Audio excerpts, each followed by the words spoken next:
Thank you छात्रों।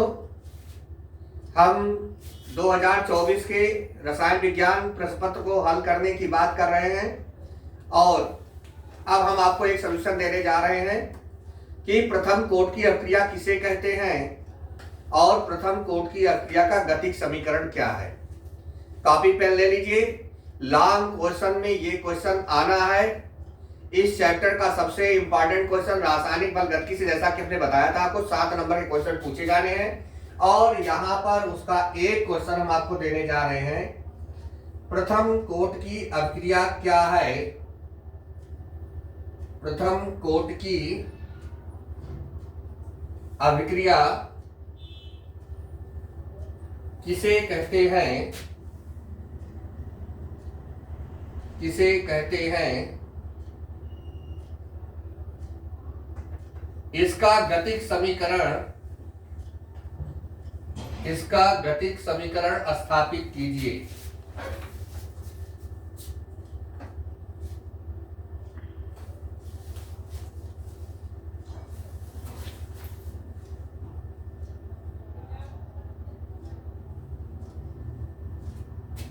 प्रथम coat की अभिक्रिया किसे कहते हैं, इसका गतिक समीकरण स्थापित कीजिए।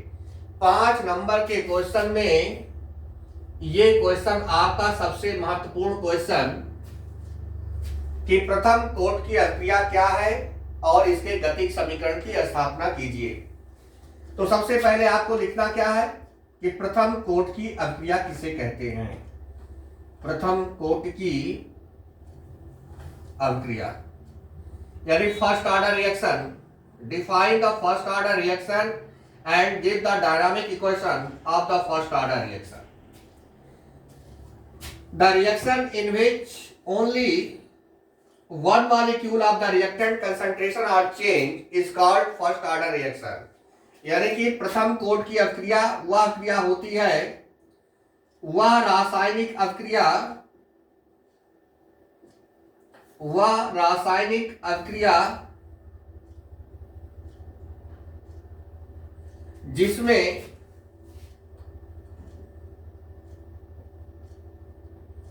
अभिकारक के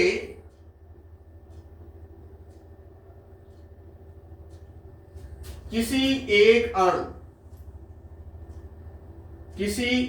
अणु की सांद्रता परिवर्तित होती है, परिवर्तित होती है, उसे प्रथम कोट की अभिक्रिया कहते हैं, उसे प्रथम कोट की अभिक्रिया कहते हैं।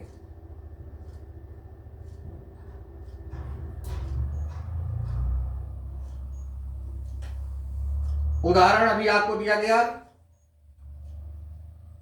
SO2 Cl2 gives SO2 plus Cl2। यह एक प्रथम कोट की अभिक्रिया है क्योंकि इसमें अभिकारक के एक अणु की सांद्रता बदल जा रही है। वह रासायनिक अभिक्रिया जिसमें अभिकारक के किसी एक अणु की सांद्रता परिवर्तित होती है उसे प्रथम कोट की अभिक्रिया कहते हैं। Example SO2 Cl2 gives SO2 plus Cl2। यह अभिक्रिया एक प्रथम कोट की अभिक्रिया होगी। अब इसके बाद इस क्वेश्चन का जो सेकंड पार्ट है उसे देखिए।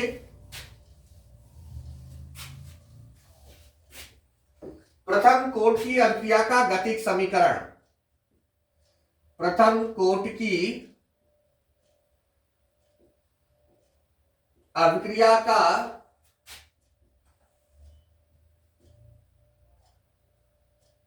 गतिक समीकरण।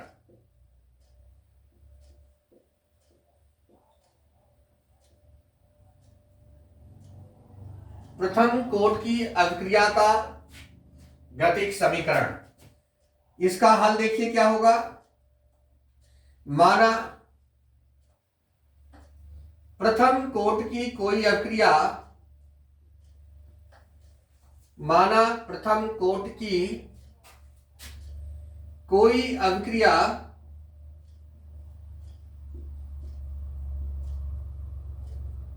निम्न प्रकार से हो रही है।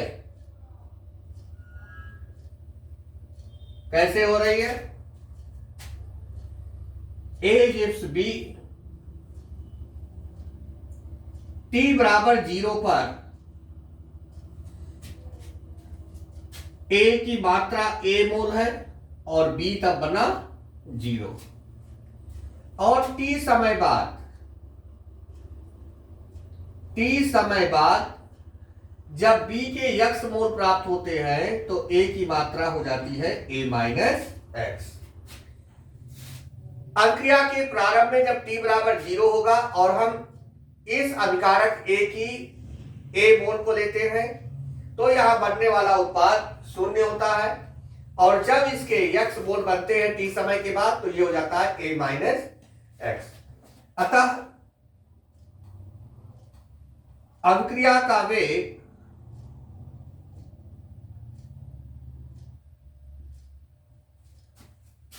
dx बाई dt ये अनुक्रमानुपाती होता है जिसकी सांद्रता परिवर्तित हो रही है, A माइनस एक्स हो रही है। यहां फंक्शन में x है, यहां पे x है, x को x के साइड में लाएंगे तो ये हो जाएगा dx upon dt is equal k into A minus x. तो फिर लिख सकते हैं dx upon dt dx upon A minus x is equal k into dt। Integrate करने के लिए x के टर्म को dx के साथ में ले आते हैं और t को k के साथ में ले आते हैं, k dt हो जाता है। अब दोनों पक्षों का समाकलन करते हैं। दोनों पक्षों का समाकलन करने पर क्या होगा? Integration dx upon A minus x is equal integration k dt। k constant है, बाहर आएगा, यहां हो जाएगा dx upon A minus x is equal k into integration of dt। ये फार्मूला होता है minus log e to the base A minus x is equal k t plus c. ये आपका एक इक्वेशन हो गया, लॉग के टर्म में आया। अब आपने प्रारंभ में माना था कि जब t 0 था तो x भी कितना था? 0 था। जब t इज इक्वल 0 था तो x इज इक्वल 0 था। अतः समीकरण A से क्या होगा? x आपका 0 हो जाएगा, t आपका 0 हो जाएगा, यहां आ जाएगा minus log to the base A आ गया, और यहां आ गया आपका c, यानी c इज इक्वल आ गया minus log e to a। इस मान को आप समीकरण A में रख देंगे। समीकरण A में c का मान रखने पर क्या आ जाएगा?